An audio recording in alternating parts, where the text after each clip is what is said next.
Hello दोस्तों, बाल विकास के प्रीवियस ईयर्स के क्वेश्चन पढ़ा रहे हैं। अगर आपको ये क्वेश्चंस अच्छे लगे, क्योंकि ये प्रीवियस ईयर में आए हैं, इस प्रीवियस ईयर के क्वेश्चन करना हमारे लिए बहुत ही आवश्यक है, क्योंकि उससे हमें पता चलता है कि हमारा आने वाला पेपर कैसा होगा, उसकी भाषा कैसी होगी, वो किस प्रकार से क्वेश्चन पूछेंगे। और कभी तो कभी सीटेट में क्या होता है कि ये सेम टू सेम क्वेश्चन पूछ लेते हैं, इसीलिए प्रीवियस ईयर क्वेश्चन पढ़ना बहुत ही जरूरी है। और हम थोड़ा स्पीड में पढ़ाएंगे, क्योंकि हमें अधिक समय आपका नहीं बर्बाद करना है और अधिक से अधिक कम टाइम में हमें आपको अधिक से अधिक क्वेश्चन कराने हैं। ठीक है, तो स्टार्ट करते हैं। किशोरावस्था में बच्चे किस प्रकार की समस्या का सामना करते हैं? तो शारीरिक एवं मानसिक परिवर्तन से समायोजन करना। ठीक है, बच्चे के अच्छे चरित्र निर्माण के लिए क्या होना चाहिए? कक्षा कक्ष में गतिविधि इस प्रकार से हो कि बच्चों के चरित्र निर्माण में सहायता मिल सके। मतलब कक्षा कक्ष में गतिविधि जो है वो इस प्रकार हो कि बच्चे का चरित्र निर्माण की सहायता मिल सके। ठीक है, और उसके बाद है मानव विकास है। मानव विकास कैसा है? मात्रात्मक है कि गुणात्मक है कि कुछ सीमा का अपमाननीय है, क्या है? तो मानव का जो विकास है वो मात्रात्मक और गुणात्मक दोनों प्रकार से है। ठीक है, इनमें से कौन सा सिद्धांतकार यह मत स्पष्ट करता है कि बच्चे अपनी बुद्धि एवं विकास हेतु कठोर परिश्रम करते हैं? तो मैस्लो। निम्नलिखित में से कौन सा विकासात्मक विकार का उदाहरण नहीं है?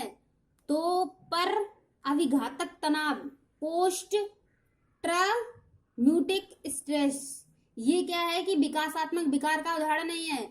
और बाकी जैसे ऑटिज्म आत्मविमोह, जरूरी नहीं है अब की बार एग्जाम में आपके यही पूछ लिया जाए, इनमें से कोई पूछ सकता है। तो आपको पता होना चाहिए ऑटिज्म आत्मविमोह क्या होता है। विकास से जुड़ी एक गंभीर समस्या है जो बातचीत करने पर दूसरे लोगों से जुड़ने की क्षमता को कम कर देती है। प्रमस्तिष्क घात पूछा जा सकता है कि प्रमस्तिष्क घात का मतलब क्या है? यह विकास से संबंधित विकार है। ठीक है, जो शरीर की गतिविधियों, मांसपेशियों के संकुचित होने या खींचने, मसल टोन या शरीर की अवस्था पास्चर का एक जन्मजात विकार है। पर अभिघातक तनाव, अभिघातज तनाव जो है, इसका मतलब क्या है कि किसी भयानक घटना का अनुभव करने या उससे गुजरने के बाद सामान्य हो जाने की विफलता वाला विकार है। यह विकासात्मक विकार नहीं है। न्यून ध्यान या अति सक्रियता विकार, लंबे समय से चल रही एक स्थिति जिसमें ध्यान लगाने में कठिनाई, अति सक्रियता और बिना सोचे समझे जल्दबाजी में काम करना शामिल हो सकता है। यह भी विकासात्मक विकार है।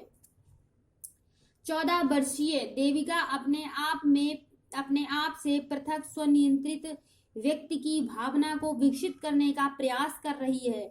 वह विकसित कर रही है, वह क्या विकसित कर रही है? नियमों के प्रति घृणा, स्वायत्तता या किशोरावस्था, अक्खड़पन, परिपक्वता। तो जो स्वायत्तता की, ठीक है, 14 वर्षीय देविका अपने आप से पृथक स्वनियंत्रित व्यक्ति की भावना को विकसित करने का प्रयास कर रही है। वह विकसित कर रही है स्वायत्तता को। शिशुअवस्था की अवधि, जन्म से 2 वर्ष तक की अवस्था। नर्सरी कक्षा में शुरुआत करने के लिए कौन सी विषय वस्तु सबसे अच्छी है? मेरा परिवार। किशोर अनुभव कर सकते हैं दुश्चिंता और स्वयं से सरोकार का। निम्नलिखित में से के अतिरिक्त सभी वातावरणीय कारक विकास को आकार देते हैं। मतलब इसमें से एक गलत चुनना है आपको कि के अतिरिक्त बाकी सभी विकास को आकार देते हैं, तो कौन सा है वो? तो शारीरिक गठन के अतिरिक्त सभी वातावरणीय कारक विकास को आकार देते हैं। पौष्टिक की गुणवत्ता भी देती है, संस्कृति, शिक्षा की गुणवत्ता, ये सभी हैं। फिर मानव विकास क्षेत्रों में विभाजित किया जाता है। जो मानव का जो विकास है उसके क्षेत्रों को विभाजित किया जा सकता है। किया जाता है, जो है इस प्रकार इसमें दिया गया है कौन सा सही है। तो सबसे पहले मानव का विकास जो क्रम है उसमें सबसे पहले शारीरिक विकास होता है, फिर हमारा संज्ञानात्मक विकास, फिर संवेगात्मक और सामाजिक होता है। किशोर के संदर्भ में निम्न में से कौन सा कथन सर्वाधिक उचित है?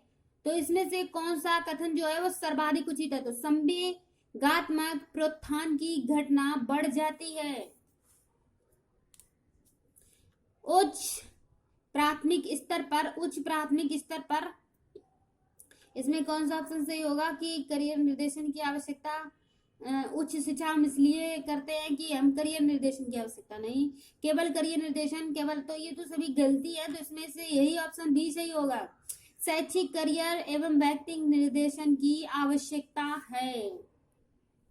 नेक्स्ट क्वेश्चन है, बच्चों में नैतिक मूल्यों को विकसित करने का सर्वाधिक उचित तरीका है। तो बच्चों में जो नैतिक मूल्य है उसको विकसित करने का सर्वाधिक उचित तरीका क्या है?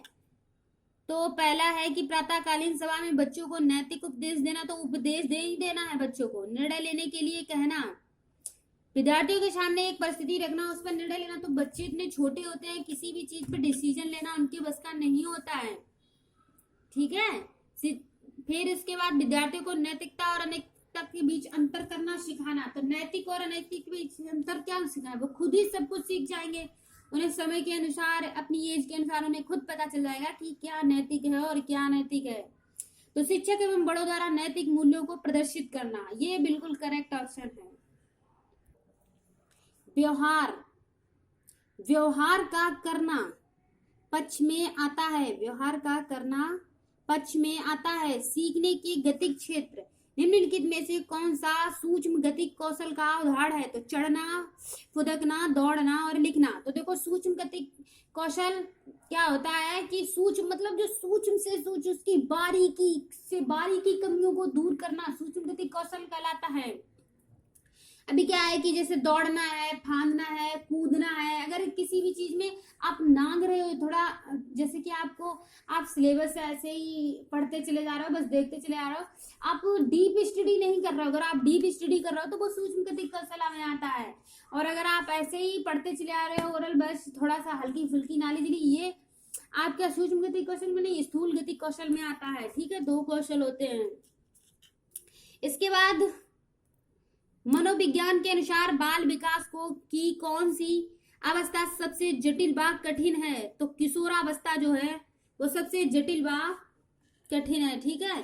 वृद्धि को प्रभावित करने वाला कारक है पर्यावरण, स्वास्थ्य, आहार, ये सभी हैं वृद्धि को प्रभावित करने वाले कारक, ठीक है बच्चों। नेक्स्ट वीडियो में नेक्स्ट क्वेश्चन डालेंगे।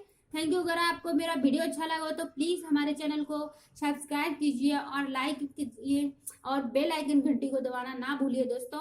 प्लीज जरूर बताइए कि आपको ये मेरा सेशन कैसा लगा। थैंक यू दोस्त। रूठ जो रब है